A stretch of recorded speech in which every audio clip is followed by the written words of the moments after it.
As U.S. talks with Hamas, Trump issues a last warning.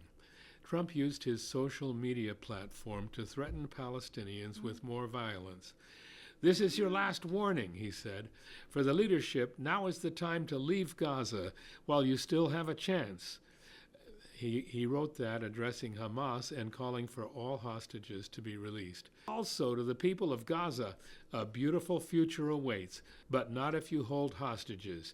If you do, you are dead. Trump did not rule out the prospect of joint U.S.-Israeli strikes on Gaza, the Washington Post reported March 7th. Meanwhile, U.S. officials reportedly engaged in direct talks with Hamas interlocutors in Doha, Qatar, for the first time in a bid to, quote, shepherd through the next phase of the ceasefire, the Post report said. Whether that can happen does not depend solely on Trump and Netanyahu. Hamas spokesperson Abu Obaida declared, "We are in a state of readiness for all possibilities," according to a Palestine Chronicle report March 6th. The resistance has what will hurt the enemy in any future confrontation.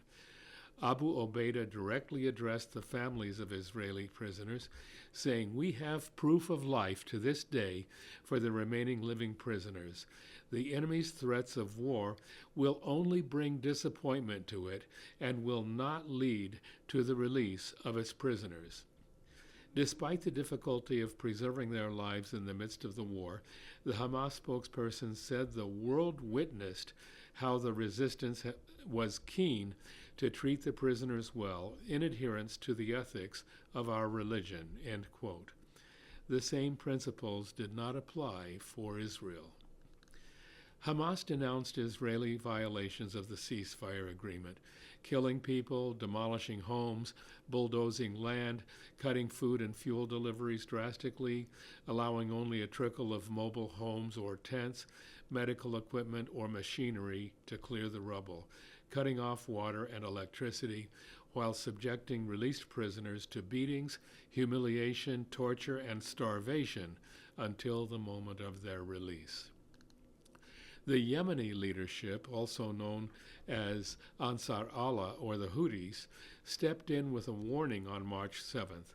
Ansar Allah leader Abdul Malik al-Houthi said if the Israeli enemy continues, after 4 days from now, to prevent the entry of aid into the Gaza Strip and continues to complete closure of the crossings preventing the entry of food and medicine into the region, we will resume our naval operations against the Israeli enemy, according to the Saba news agency.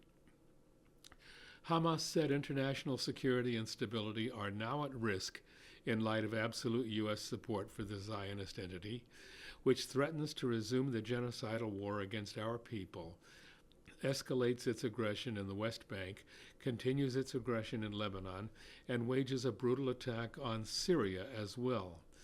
The consequences of this will not be limited to our people and our nation, end quote.